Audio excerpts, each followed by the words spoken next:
don't know whether it's impossible, but I don't know whether they're comfortable with it. So how uncomfortable are they prepared to be? I never seen politicians persuade the other country's politician at the main table. No discussion. Why they can't make it? Like a G7, Japanese Prime Minister can lead. Yeah, it's a completely different game, right? The objective of the games are even different. So No, this is the same. It's doing business the same.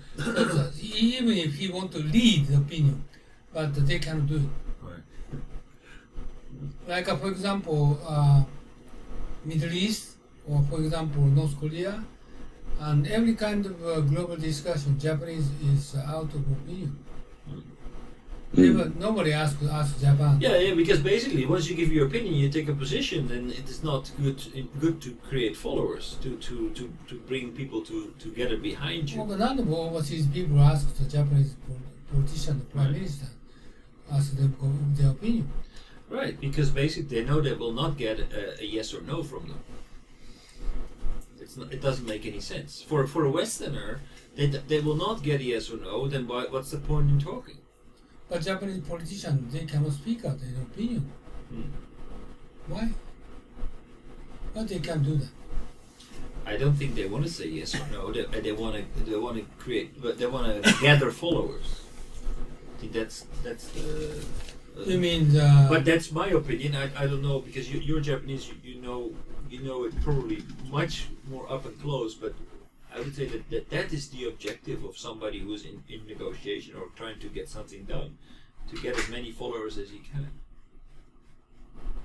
They are not. It means they are not familiar with those overseas politicians. Right, and the rules of the game, the rules of persuasion, what is expected at the other side, that people are actually going into a more or less analytical process of putting, organizing the pros and cons for a certain action, and putting them against each other and trying to make the best combination together, and say, okay, based on that, are we going to go this way, yes or no?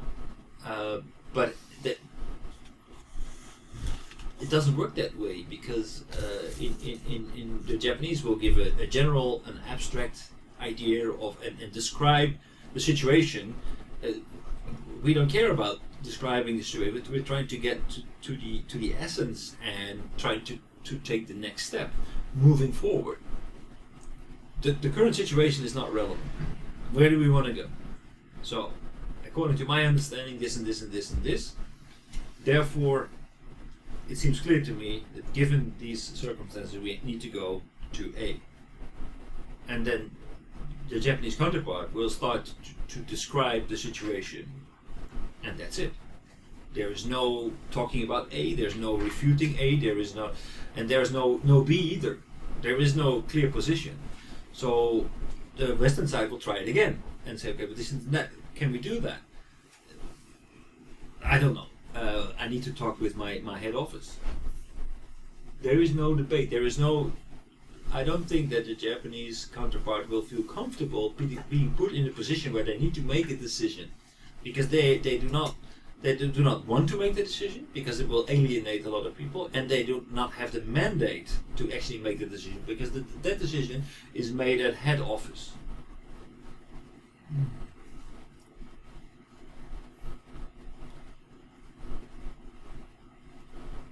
Well, Takashi always talking about that, like Vietnam or any other outside Japan, and engineers coming down to Vietnam, they already decided their opinion before leaving Japan, and then they kind of change their mind. So very difficult to communicate with Japanese engineers and local people. So sort of things just is a problem. The engineers who are coming to Vietnam already have their opinions ready. And among Japanese, they already fixed their opinion. It's government officially the same.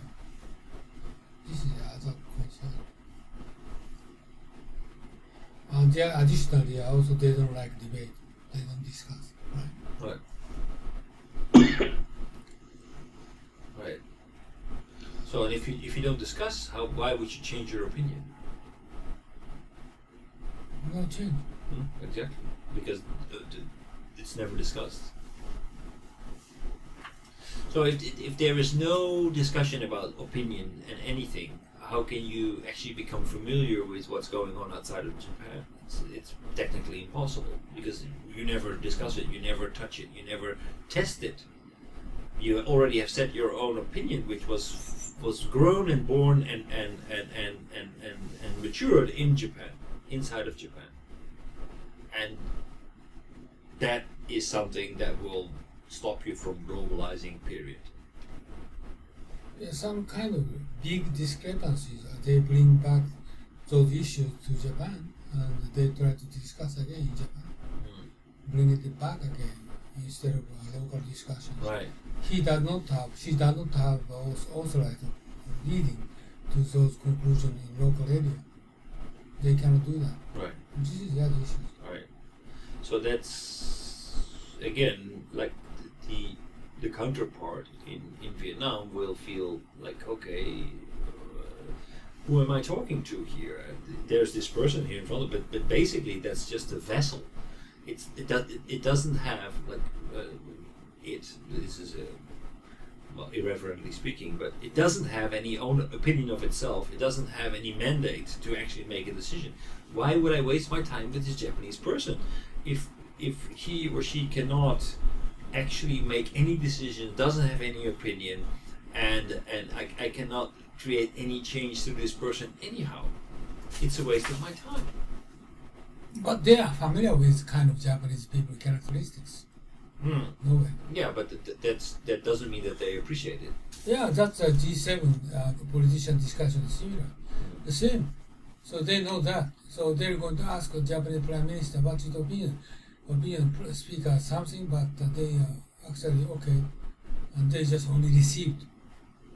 Right. Yeah. Thank you very much. I hear your opinion.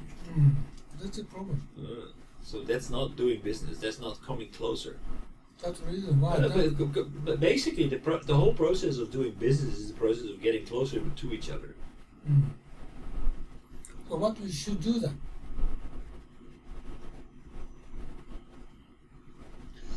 Well, I think no matter how uncomfortable it is, if you feel that there's a need to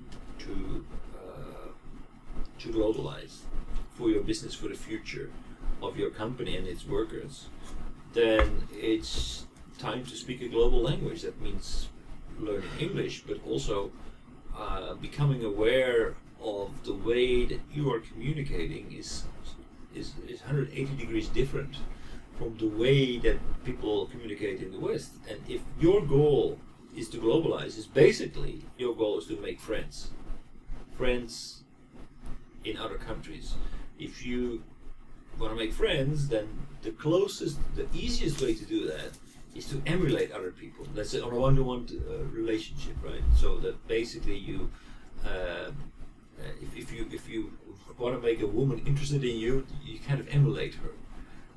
You do this. You kind of start to copy her behavior.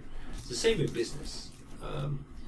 So if you want to make friends overseas, you need to start and try to actually emulate your business partners and understand how they work, why they do the things that they do, and try to copy it.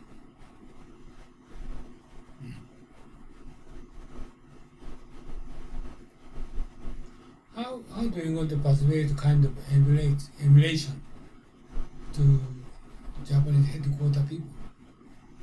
How are we going to persuade them this is important? Like Takashi will going to be close to his company partner, Right. and this is very important, what you said, right? Right. But these sort of things, Japanese people, headquarters, never understand kind of importance. Right, because they want you to actually stay close to them and do exactly as they tell.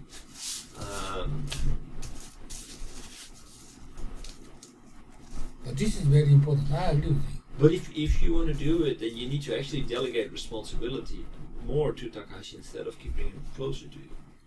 No, they are very skeptical. We had better delegate responsibility for him or not. They don't know what they're going to do. They don't know this is the right answer for or gives him delegation or not. Because he does not get result yet. Right. And why doesn't he get any results? The only reason for that is being that there is not enough friendship being built between the two sides. So Yeah, I understand, but how the do point you is how to create more friendship. So basically, friendship is trust. So how can we build up trust? The only way to build trust is presence. The opportunity, the time spent between two people, two representatives, who are actually going to build up a relationship and ultimately shake hands on something. It's not company to company, ultimately it's person to person.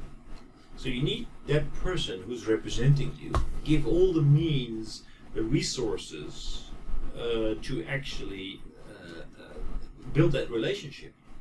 And that means also that you need to respect what this person is negotiating. Doesn't mean that you need to get a carte blanche, a white card for every expense and every deal that you're going to make, but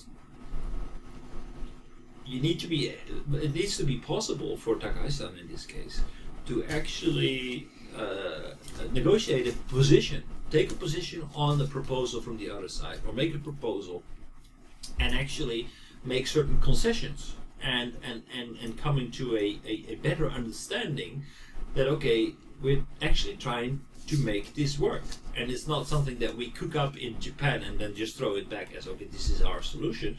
No, this is Takahashi-san who is actually making the connection, making the friendship, and who is given the responsibility to do so, because that will give a much better feeling on a personal level, but also on the fact that there is a commitment.